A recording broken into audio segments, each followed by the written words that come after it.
सब board exam pass में आ रहा है, कुछ समझ में नहीं आ रहा, फिजिक्स की तैयारी कैसे करें, ये सैम्पल पेपर, ये बुक, ये नोट्स क्या पढ़ें, कैसे करें, आप ही बताइए कुछ। देखो, पंछियों के पास पंख होते हैं इसलिए वे उड़ते हैं, पर हमारे पास पंख नहीं है फिर भी हम चांद तक उड़ सकते हैं। पता है क्यों? क्योंकि उनके पास सिर्फ पंख हैं और हमारे पास हौसला है। तो याद रखो, उड़ान पंखों से नहीं हौसलों से होती है। इसलिए बच्चों, अपने हौसले को चांद तक लेकर जाओ और फिर देखो, माउंट एवरेस्ट की भी हाइट आपको बड़ी नजर आएगी। सर, बोर्ड एग्ज़ाम बहुत नज़दीक आ गया है, कुछ इम्पोर्टेंट आप बता दीजिए। मेरे को बहुत डर लग रहा है, मैं क्या करूं, कैसे करूं, अच्छे नंबर मेरे को चाहिए। इस तरह से आपको 4 चार्ट पेपर लेने हैं, 1 2 3 4। सबसे पहले सिलेबस, एग्जाम और मार्क्स की टेंशन को अपने दिल दिमाग से निकालकर फेंक दो और बिल्कुल फ्रेश और पॉजिटिव माइंड से मेरे बताए गए डीएन सीरीज स्ट्रेटजी से पढ़ाई करके देखो। फिर आपके बोर्ड एग्जाम में 70 में 70 मार्क्स 100% आएंगे, वो भी मात्र 26 डेज में। तो आओ जानते हैं डीएन सीरीज टेक्निक से पढ़ाई कैसे करते हैं। मात्र 70 टाइप्स के क्वेश्चन पढ़ो और बोर्ड एग्जाम में 70 मार्क्स लाओ। डीएन सीरीज में 70 टाइप्स के क्वेश्चन को मैंने 4 पार्ट्स में डिवाइड किया है। पहला पार्ट है 18 डेरिवेशन। ये पढ़ने से आपको मिलेंगे 18 मार्क्स और इसकी तैयारी लगेंगे आपको मात्र 6 डेज। उसी तरह 20 न्यूमेरिकल्स को अगर आप पढ़ते हैं तो आपको मिलते हैं 20 मार्क्स और इसके लगेंगे आपको मात्र 8 days.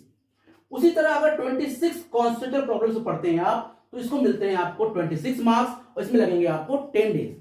And last 6 diagram and graph के क्वेश्चन, जिसको अगर आप पढ़ते हैं तो आपको मिलते हैं 6 मार्क्स और इसके लगेंगे आपको 2 डेज। यहां पर मैं बता दूं बच्चों, ये जो मैंने मार्किंग लिया है ये एवरेज मार्किंग लिया है, एग्जैक्ट ऐसा नहीं होता। हो सकता है ये 16 आ जाए, हो सकता है ये 22 आ जाए, हो सकता है ये 18 आ जाए और 28 आ जाए। तो ये अप्रॉक्स मार्क्स में लिया है और एग्जैक्टली ऐसा ही एग्जाम में आना चाहिए। तो आगे बढ़ते हैं और यहां पर मैं इसको बताने से पहले आगे बढ़ जाऊंगा, क्योंकि ये वाला जो था इससे पहले वाला वो एक सीक्रेट था जिसको आपको लास्ट में पता चलेगा। तो इस क्लास को आखिरी तक देखना और फिर आपको आएंगे 70 में 70 मार्क्स। तो पहला पार्ट है हमारा डेरिवेशन। मैंने बोला था आपको 18 डेरिवेशन, 18 टाइप्स के डेरिवेशन पढ़ना है आपको और मात्र 6 डेज में, और इससे मिलेंगे आपको 18 मार्क्स। तो पहला टाइप डेरिवेशन है आपका इलेक्ट्रिक फील्ड का। इसमें देखो, आपको एक चार्ज होगा, पॉजिटिव चार्ज Q, और इससे कुछ डिस्टेंस यानी r डिस्टेंस पर एक पॉइंट होगा P, और यहां निकालना होगा आपको इलेक्ट्रिक फील्ड। या फिर हो सकता है कई सारे चार्ज हो, Q1 हो, यहाँ पे Q2 हो, यहाँ पे Q3 हो, और इन तीनों की वजह से निकालना हो यहाँ पर इलेक्ट्रिक फील्ड। या फिर ऐसा भी हो सकता है कि एक डाइपोल दिया हो आपको प्लस माइनस का, और इसके एक्सियल पे आपको निकालना होगा इलेक्ट्रिक फील्ड। ये भी हो सकता है कि इसकी इक्वेटर पे निकालना होगा इलेक्ट्रिक फील्ड। तो बेसिकली जो पहला टाइप है वो इलेक्ट्रिक फील्ड का है। आप चाहे पॉइंट चार्ज के लिए देख लीजिए, डायपोल के देख लीजिए एक्सियल और इक्वेटोरियल पर, और सिस्टम ऑफ चार्ज के लिए भी आप देख सकते हैं इलेक्ट्रिक फील्ड। दूसरा जो हमारा है वो है गॉस थ्योरम और इसके एप्लीकेशन। इसमें क्या है, इसमें आपको ये डेरिवेट करना पड़ेगा E dot ds is equal to Q upon epsilon naught. तो इसको आपको करना है डेरिवेशन, और साथ में जो इसका एप्लीकेशन है वो है, यहां पर आपको एक लॉन्ग इनफाइनाइट लेंथ का वायर दिया होगा और यहां पर निकालना होगा आपको इलेक्ट्रिक फील्ड r डिस्टेंस पर, या फिर एक शीट दिया होगा और शीट की वजह से आपको निकालना होगा इस जगह पर इलेक्ट्रिक फील्ड। या फिर हो सकता है कि आपको एक शेल दिया हो, एक शेल दिया हो और इस शेल पर आपको इलेक्ट्रिक फील्ड निकालना है 3 जगह पर, या तो इसके अंदर इनसाइड, या फिर बाहर आउटसाइड, या फिर इसके सरफेस पर निकालना है। तो बेसिकली 2 टाइप के डेरिवेशन पढ़ने हैं और आपको पहला दिन आपका खत्म हो जाता है और फर्स्ट डे में आप 2 टाइप के डेरिवेशन पढ़ लेते हैं। पहला type electric field on point charge या फिर डाइपोल के लिए, और दूसरा है हमारा गॉस थ्योरम और उसके एप्लीकेशन लॉन्ग इनफाइनाइट वायर के लिए, शीट के लिए और स्फेरिकल सेल के लिए। अब आते हैं डे 2 पर।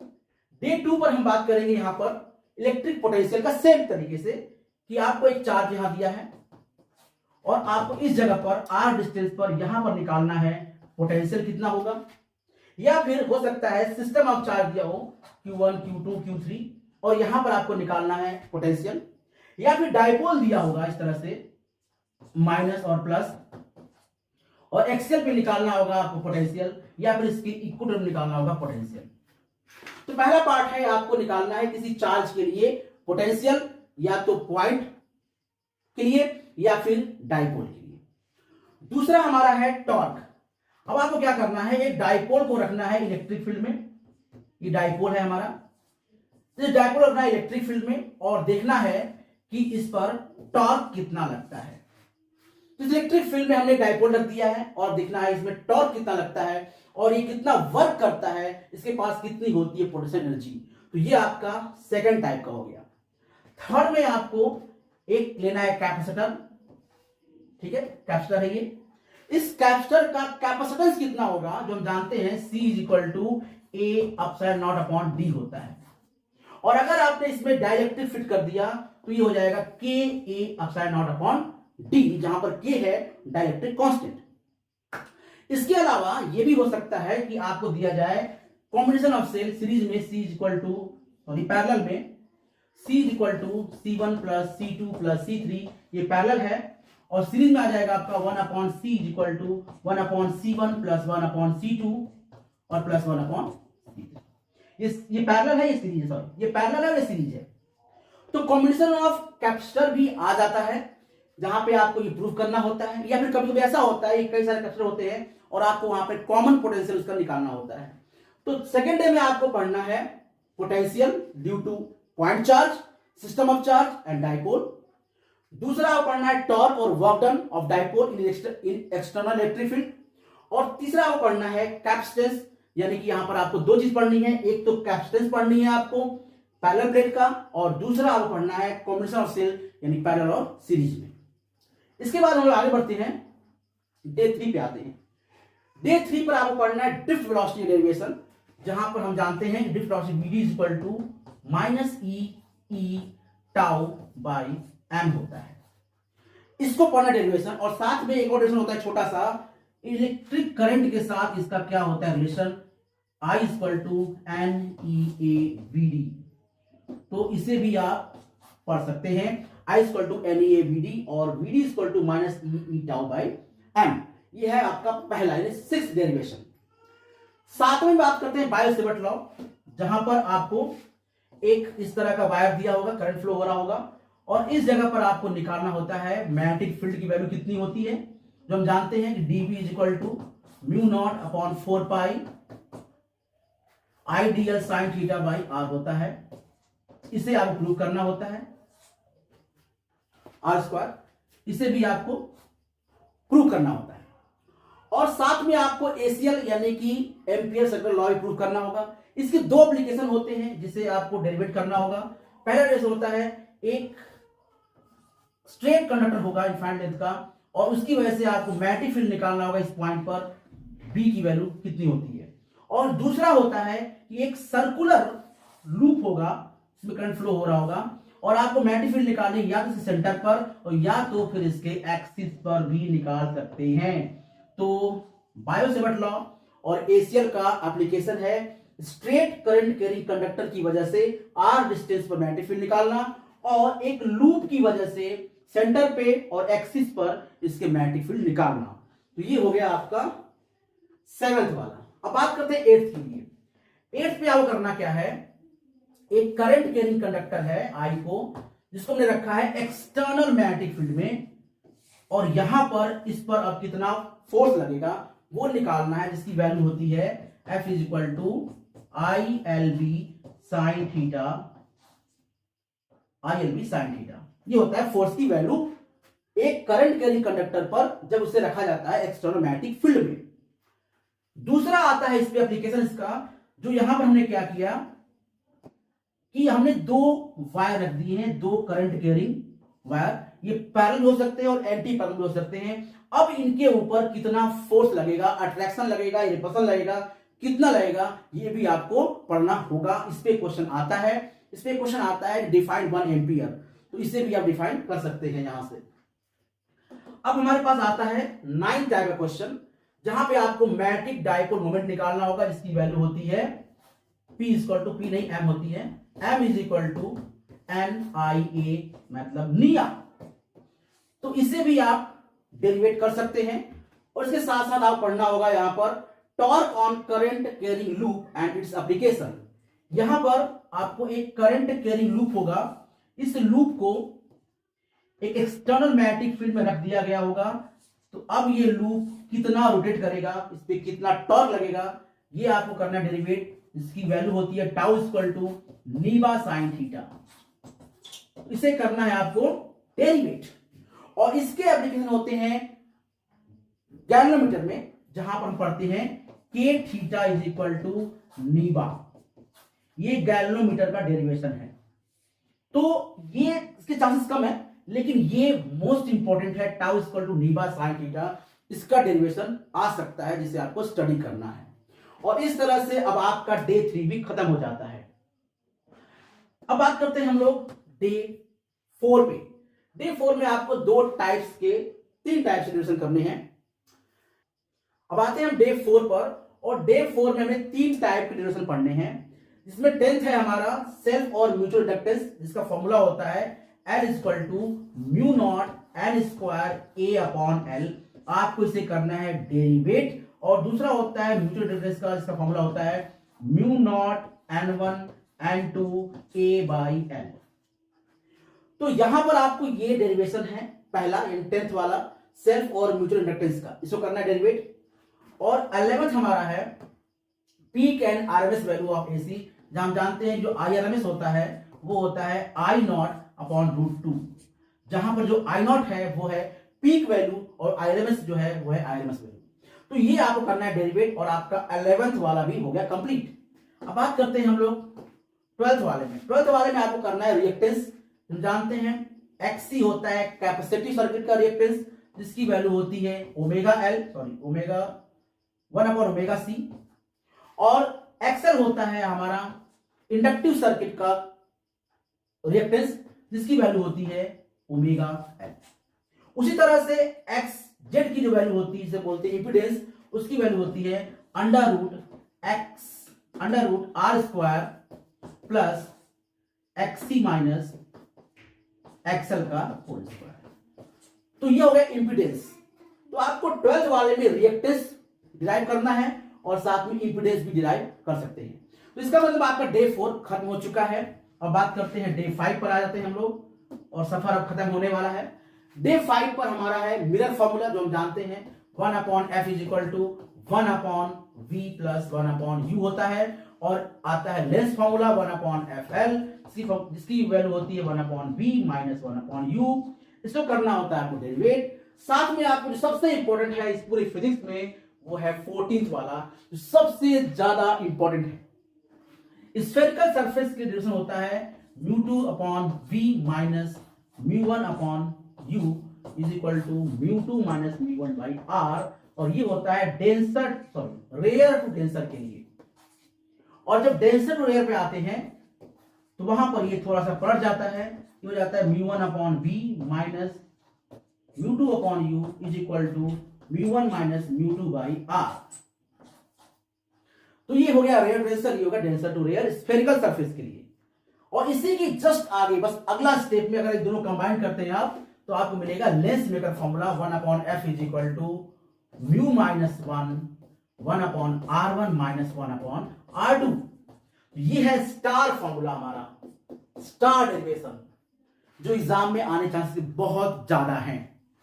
अब बात करते हैं 15। यहां पर आपको करना है प्रूफ रिफ्लेक्शन और रिफ्लेक्शन बाय हाइगेंस प्रिंसिपल, यानी कि angle I equal to angle R, ये होता है हमारा लॉज ऑफ रिफ्लेक्शन।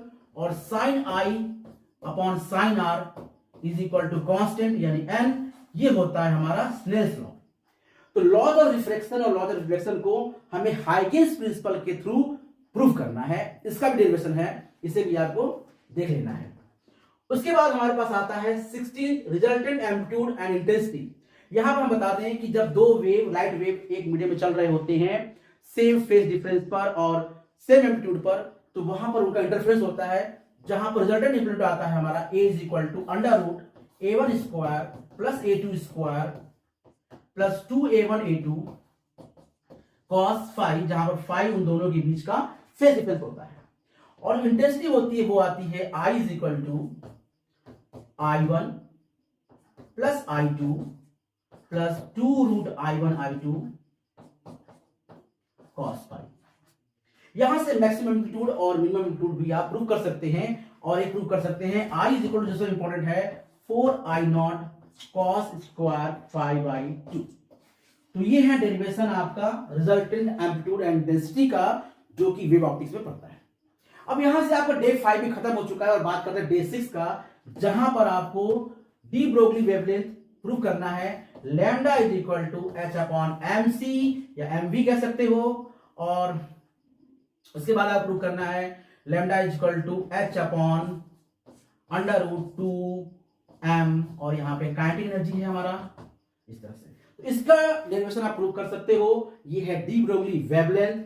अब हम बात करते हैं लास्ट एंड फाइनल 18, जहां पे आपको nth ऑर्बिट पे घूमते हुए इलेक्ट्रॉन का रेडियस निकालना है, वेलोसिटी निकालनी है, और साथ में उसकी एनर्जी भी निकालनी है। 20 टाइप्स के न्यूमेरिकल्स, और वहां मिलेंगे आपको 20 मार्क्स। देखिए, न्यूमेरिकल्स में एक चीज होती है कि एक क्वेश्चन में 2-3 फॉर्मूले यूज होते हैं, करेक्ट होते हैं दूसरे से, इसलिए एक फॉर्मूले पर एक न्यूमेरिकल क्वेश्चन बताना पॉसिबल नहीं है। इसलिए मैंने यहां पर कुछ बॉक्स बनाए हैं। यहां पर देखो आप, इस बॉक्स में जो फॉर्मूले लिखे हैं यहां पर फोर्स और फील्ड के, इस फॉर्मूले को आपको अच्छे से याद करना है। कुछ करना नहीं है, बस आपको याद करना है, और याद करने के बाद उसको फॉर्मूले को क्वेश्चन में अप्लाई करना है। जैसे मान लो यहां पे दिया tau equal to p sine theta.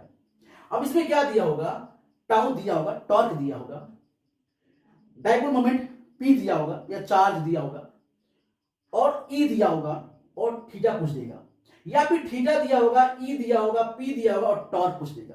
तो आपको बस फॉर्मूले को याद रखना है, बस याद करना है फॉर्मूले को। तो फर्स्ट डे में यानी कि डे 7 में आपको बस इतने फॉर्मूले को याद करना है, बार बार, और याद करके आपको 2-3 क्वेश्चंस, न्यूमेरिकल क्वेश्चन जो इस फॉर्मूले पर बैठते हैं उसको लगा लेना है, और आपका डे 7 हो जाएगा कंप्लीट। ठीक, डे 2 पर हम बात करेंगे, तो वहां पर आपको पोटेंशियल और कैपेसिटेंस चैप्टर जो है, वहां से कुछ फॉर्मूले दिए गए हैं। ये देखिए, पोटेंशियल फॉर्मूला है, इलेक्ट्रिक फील्ड का फॉर्मूला है, यहाँ पे एनर्जी फॉर्मूला है, ये कैपेसिटेंस फॉर्मूला है, और यहाँ पैरेलल और सीरीज का फॉर्मूला है, और सीरीज और ये पैरेलल है। तो इसको भी आपको पढ़ लेना है, और आपका डे 8 में इससे रिलेटेड जो भी न्यूमेरिकल क्वेश्चन है वो आप लगा सकते हैं। 4-5 क्वेश्चन प्रैक्टिस कर लीजिएगा और ये आपका हो जाएगा। डे 9 में जो आपका है वो है करंट इलेक्ट्रिसिटी, दैट मींस की ड्रिफ्ट वेलोसिटी, सेल्स और KCL KVL, Kirchhoff circuit law और किरचॉफ वोल्टेज लॉ। इन लॉज पे जो न्यूमेरिकल्स आते हैं, जैसे मान लीजिए हमारे पास P by Q equal to R by S आ गया, या फिर delta I equal to 0, delta V equal to 0 पे सर्किट आएगा, उस सर्किट में भी आपको नेट ईएमएफ या फिर I निकालना होगा। तो ये डे 9 में आपको ये फॉर्मूले पढ़ने हैं, VIR और रो में रिलेशन, ड्रिफ्ट वेलोसिटी का रिलेशन, और साथ में सेल और केसीएल की रिलेशन। अगर आप डे 9 इसको पढ़ लेते हैं और 4-5 क्वेश्चन लगा लेते हैं, तो आपका डे 9 का भी काम हो जाएगा। नो डे 10 पे आते हैं, डे 10 पे हम आते हैं। वहां पर हमारे पास है मैग्नेटिक फील्ड और मैग्नेटिक फोर्स। यहां पर आपको Biot-Savart law, this is called ACL law, और वहां पे ये 2 एप्लीकेशन है जहां पर इलेक्ट्रिक फील्ड निकालना है आपको, सॉरी मैग्नेटिक फील्ड निकालना है आपको एक करंट कैरिंग लूप की वजह से यहां सेंटर पे, और यहां पर हमारे पास है एक current carrying conductor, straight conductor, और यहां निकालना है मैग्नेटिक फील्ड। दोनों फॉर्मूला लिखा हुआ है, और आप बस अप्लाई करेंगे और न्यूमेरिकल क्वेश्चन लग जाएगा। बात करते हैं मैग्नेटिक फोर्स की, तो यहां पर भी आपके पास मैंने बताया था F equal to IB sin theta, एक स्ट्रेट कंडक्टर के लिए था, जिसे रखते थे मैग्नेटिक फील्ड में। यहां पे हो सकता है F दिया हो, थीटा दिया हो, I दिया हो, L दिया हो, और B निकालना हो, या हो सकता है B दिया हो, I दिया हो, L दिया हो, थीटा दिया हो, और आपको F निकालना हो। तो बस फॉर्मूले पुट कर देना है, आपको फॉर्मूला याद होना चाहिए। तो बेसिकली मेरा कहने का मतलब ये है कि आपको डे 10 पर ये फील्ड और फोर्स वाले फॉर्मूले याद करने हैं, बस और कुछ नहीं करना है, और 4-5 क्वेश्चन पे लगा लेने हैं। उस तरह डे 11 बात करते हैं। डे 11 में आपको इंडक्टेंस, AC और ट्रांसफॉर्मर, इन तीनों से जो क्वेश्चन बनते हैं उसके फॉर्मूले यहां पे लिख दिया मैंने। ये formula inductance, self inductance, mutual inductance, EMF, federal law है यहाँ पर। और यहाँ पर आपका आई जोड़ो एन शॉर्ट ओमेगा टी, आईआरएमएस,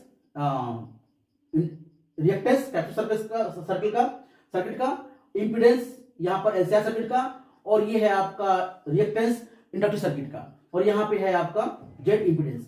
तो ये है, इसे आप याद कर लीजिएगा। ये जो आप देख रहे हैं ओमेगा इक्वल 1/LC, ये है आपका रेजोनेंस वाली condition, omega r equal to 1/√LC, omega value 2πf अगर यहां रखेंगे तो एफ आ जाएगा 1/2π√LC। तो इसे आप तैयारी कर लीजिएगा, इस पे क्वेश्चन आता है। अब बात करते हैं यहां पर, ये है आपका ratio, transformer ratio, N2/N1 equal to V2/V1 equal to I1/I2। यहाँ पे N प्रोपोर्शनल टू V और N proportional V proportional 1/I होता है। तो तैयारी कर लीजिएगा और बाकी सब कर लीजिएगा।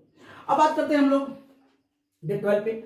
यहाँ आपको मिरर और लेंस के फॉर्मूले पे जो क्वेश्चन होता है वो आता है। ये मिरर फॉर्मूला, ये लेंस फॉर्मूला, ये मैग्निफिकेशन, ये स्नेल्स लॉ, और ये है कॉम्बिनेशन ऑफ लेंस का फोकल लेंथ फॉर्मूला। इसको याद करना है। डे 12 पे ही आपको याद करना है स्फेरिकल सरफेस का जो बताया था मैंने आपको, सरफेस का रिफ्लेक्शन, डेंसर रेयर डेंसर और डेंसर रेयर का, और साथ में आपका लेंस ब्रेकर फॉर्मूला। इसको तैयार करना है। 11th हो गया, 12th हो गया। 13 में आपको प्रिज्म फॉर्मूले पे जो क्वेश्चन आता है इसको तैयार कर सकते हैं, और 14 में आपको माइक्रोस्कोप और टेलीस्कोप से जो फॉर्मूले आते हैं उसको तैयार कर सकते हैं। तो मेरे हिसाब से इन पूरे में जो सबसे इंपॉर्टेंट है वो अगेन ये वाला है, 12th वाला।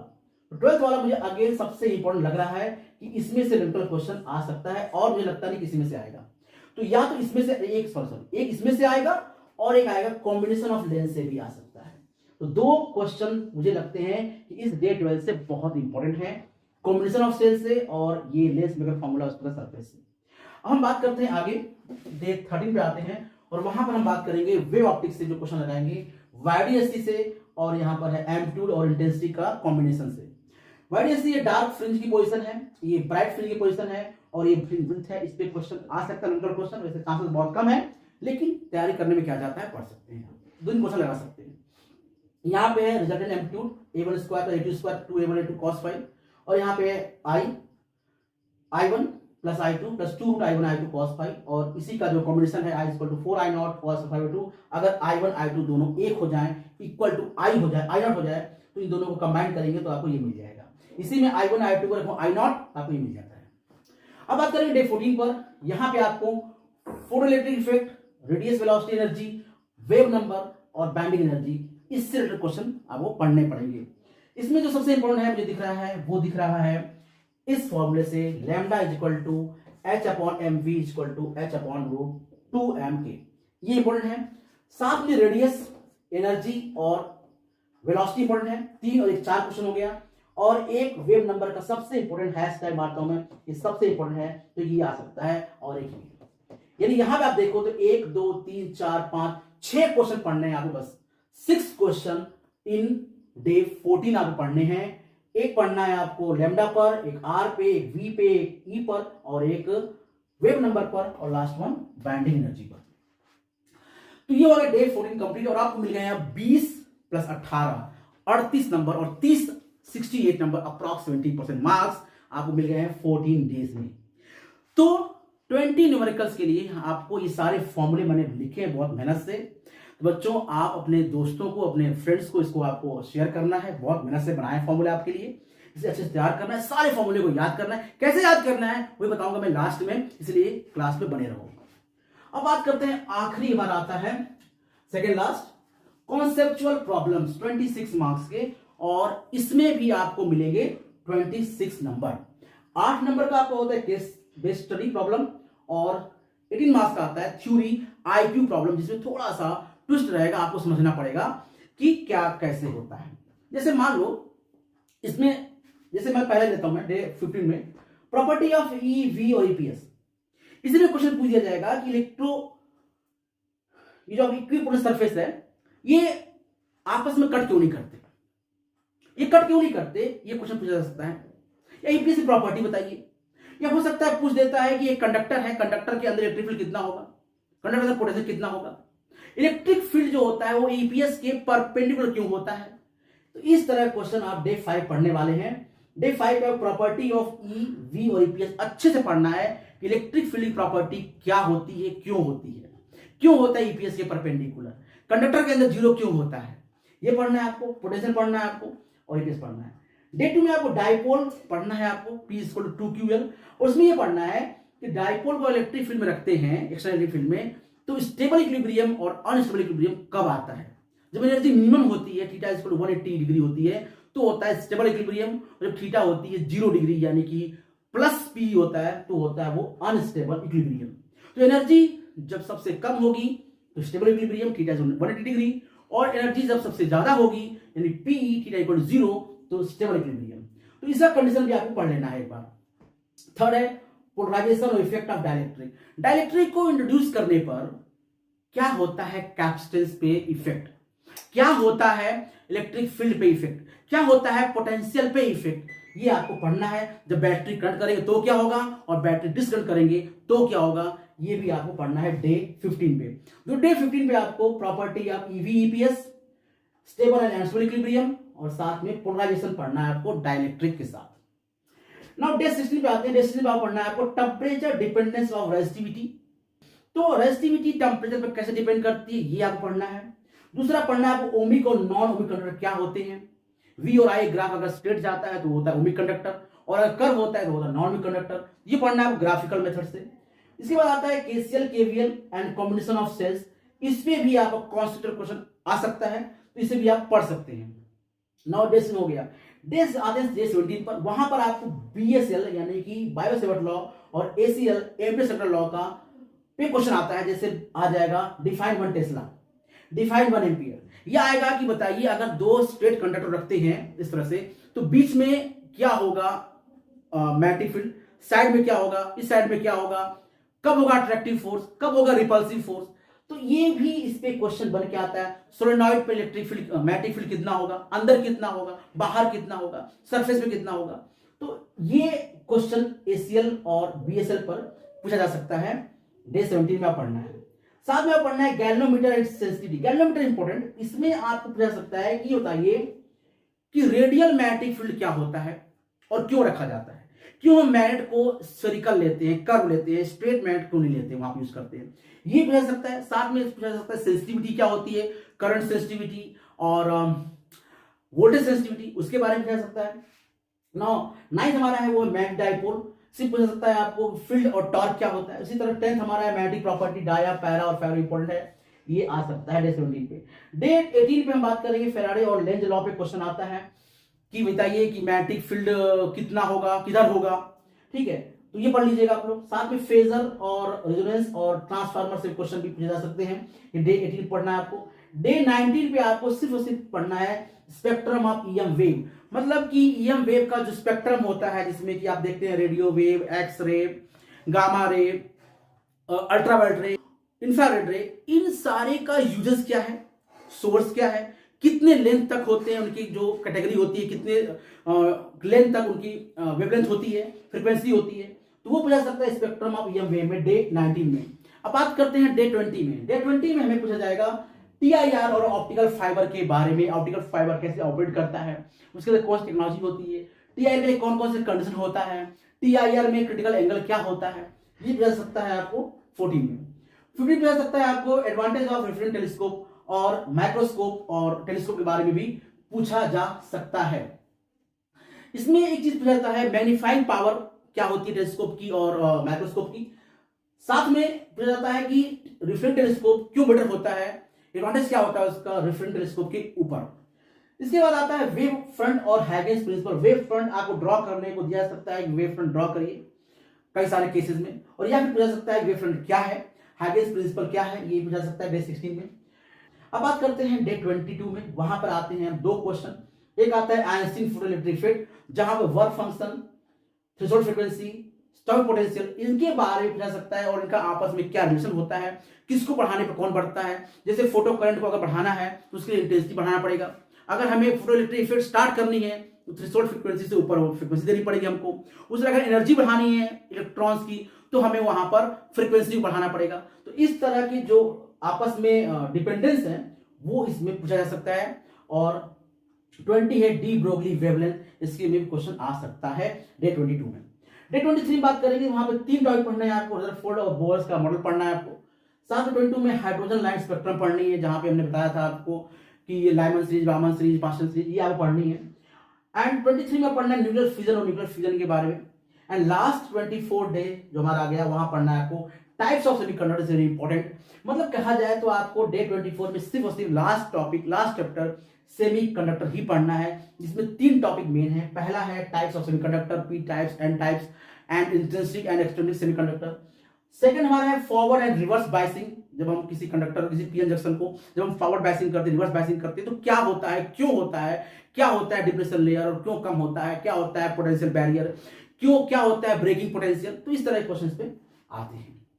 Now 26 half and full wave rectifier. Rectifier क्या होता है और ये कैसे यूज किया जाता है, इसका डायग्राम क्या होता है, ये आपको पूछा जाएगा डे 26 में। लास्ट के जो 6 मार्क्स हैं वो यहां से आएंगे।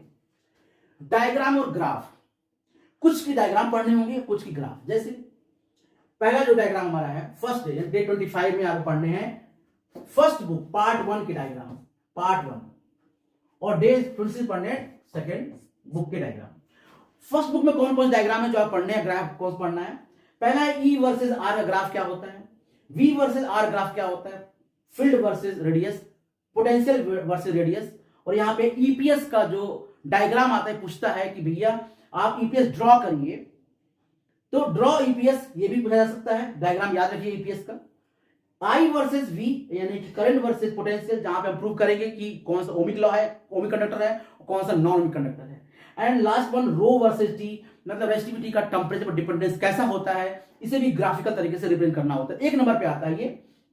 तो आपको E versus R, V versus R, EPS, I versus V और रो वर्सेस टी भी आपको यहां पर पढ़ना है। इसके अलावा बात करते हैं आपको, अगर सेकंड टॉपिक है इसका, तो गैल्वेनोमीटर, वहां पे आपको पूछा जाएगा गैल्वेनोमीटर का जो ग्राफ वो होता है, रेडियस होता है, रेडियल मैग्नेटिक फील्ड होता है, वो क्यों होता है।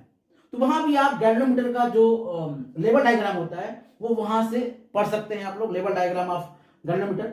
साथ में फेजर डायग्राम पढ़ सकते हैं आप लोग, एसी का, सबका फेजर डायग्राम सारे केसेस का, जैसे एलसी और आरसी सर्किट है, आरएल सर्किट है, एलसीआर सर्किट है। 3 सर्किट हमारे सिलेबस में है, आरएल सर्किट, आरसी सर्किट और एलसीआर सर्किट। इन तीनों का फेजर डायग्राम पढ़ लीजिएगा, इंपॉर्टेंट है, वेरी इंपॉर्टेंट, हैशटैग। साथ में एसी जनरेटर का लेवल डायग्राम पढ़ लीजिएगा, जनरेटर का जो डायग्राम पढ़ लेना है आप। डे 26 में आपको माइक्रोस्कोप, टेलीस्कोप का डायग्राम पढ़ना है, वेरी इंपॉर्टेंट, हैशटैग। साथ में वेव फ्रंट बताया था मैंने, अलग अलग केसेस के लिए वेव फ्रंट कैसे ड्रॉ करना होता है उसको पढ़ना होता है आपको। और वाईडीएससी और सिंगल स्लिट एक्सपेरिमेंट, इसके भी आपको डायग्राम वेरी इंपॉर्टेंट है, hashtag important, very very important. तो एक ये और एक ये, 3 हमने हैशटैग मारे हैं। साथ में एनर्जी लेवल डायग्राम आपको आएगा तो नहीं, लेकिन इस पे क्वेश्चन आ सकता है, इसलिए आप डायग्राम याद रखिए कि फर्स्ट स्टेट में, ग्राउंड स्टेट में जब कूदता है कोई चीज, तो कौन इलेक्ट्रॉन कूदता है, तो कौन सा स्पेक्ट्रम होता है, कौन सा कितना एनर्जी रिलीज होता है, ये पढ़ना आपको। Binding energy per nucleon versus mass number, very important, hashtag मारता हूं, ये भी इंपॉर्टेंट है। साथ में वीआई कैरेक्टरिस्टिक्स ऑफ डायोड, ये इस पे क्वेश्चन पूछा सकता है, वेरी इंपॉर्टेंट। और लास्ट में है graphs of dual nature of matter. तो मेरे लिए जो ग्राफ से क्वेश्चन है वो 1, 2, 3, 4, 5 और 6 नंबर और 6 ग्राफ। तो 6 इंपॉर्टेंट ग्राफ्स जो मैंने यहां पे हैशटैग मारा है वो बहुत इंपॉर्टेंट है। फेजर डायग्राम, माइक्रोस्कोप टेलीस्कोप का डायग्राम, वाईडीएससी और डिफ्लेक्शन का diagram, binding energy per nucleon का डायग्राम, ग्राफ आपको याद करना है। वीआई कैरेक्टरिस्टिक क्वेश्चन आएगा और यहाँ पे ग्राफ रिलेटेड क्वेश्चन आएगा। तो ये आपको हो गया डे 26 और अब मिल गए आपको 70 में 70 मार्क्स। ठीक है, अब आते हैं अपने लास्ट, जो हमने वहां स्टार्टिंग में स्किप कर दिया था, वहां पे आते हैं कि अब करना क्या है। तो चलिए वहां पे आ जाता है हमें, और ये हमारा है, बस आने ही वाला है। ये यहां पर जो हमने बताया आपको डीएनसीडी, डेरिवेशन, न्यूमेरिकल कॉन्सेप्ट प्रॉब्लम और डायग्राम और ग्राफ, इस तरह से आपको 4 चार्ट पेपर लेने हैं। 1, 2, 3, 4 चार्ट पर ले लीजिए। पहला चार्ट पेपर यहां लिखिए डेरिवेशन का, दूसरा चार्ट पेपर न्यूमेरिकल का, तीसरा चार्ट पेपर कॉन्सेप्चुअल का, और चौथा डायग्राम और ग्राफ का। पहले में आपको 18 टाइप्स के जो डेरिवेशन थे उसको आपको यहाँ लिख लेना है, सारे डेरिवेशन को शॉर्ट में, ट्रिक में, ताकि आपको याद रहे, और उसको दीवार पे चिपका देना है। 18 डेरिवेशन आपको यहाँ लिखने हैं, जिसे आपको 6 दिन में तैयार करने हैं, जहां से मिलेंगे आपको 18 मार्क्स। इसको ऐसे करके और यहाँ चिपका दीजिए 18 डेरिवेशन। ठीक उस तरह आप दूसरा चार्ट लीजिए, वहां पर जो 20 न्यूमेरिकल टाइप से क्वेश्चन मैंने बताया आपको, वो सारे फॉर्मूले आपको यहाँ पे लिख देने हैं और इसको यहाँ चिपका देना है और रोज इसको याद करना है, देखना है। थर्ड वाले में कौन से प्रॉब्लम है जो मैंने बताया 26, सभी के जो ट्रिक है, कॉन्सेप्ट है, जो थोड़े बहुत की पॉइंट्स हैं, उस सारे की पॉइंट्स और कॉन्सेप्ट को यहाँ पर नंबर वाइज लिख देना है। जैसे फोटो करंट, अगर मैं फोटो में बढ़ाना है तो इंटेंसिटी इंक्रीज करना पड़ेगा। जैसे अगर हमें चार्ज, अगर हमें वो बढ़ाना है, क्या बोलते हैं, कैपेसिटेंस बढ़ाना है, तो हमें डायरेक्टिक इंड्यूस करना पड़ेगा, के टाइम्स बढ़ जाएगा। तो उसी तरह से जो कॉन्सेप्ट है, ई क्यों होता है परपेंडिकुलर ईपीएस के, तो ये भी आपको इसमें कॉन्सेप्ट में लिख देना है, कॉन्सेप्ट प्रॉब्लम डाल के, थर्ड वाला। और फोर्थ में इस तरह से आपको एक ग्राफ लेना है, एक ऐसा चार्ट लेना है, और जहां पर आपको लिखना है डायग्राम और ग्राफ, और यहाँ जितने भी डायग्राम मैंने बताए हैं आपको इंपॉर्टेंट, उन सभी के डायग्राम या ग्राफ इस पे बना लेना है, और इसे हमें रोज देखना है, क्योंकि देखते देखते तो प्यार हो जाता है, याद तो बहुत दूर की बात है। तो अगर आप चाहते हैं कि आपके 70 मार्क्स आ जाए, तो 26 डेज आप डीएनसीडी टेक्निक से पढ़ाई करेंगे।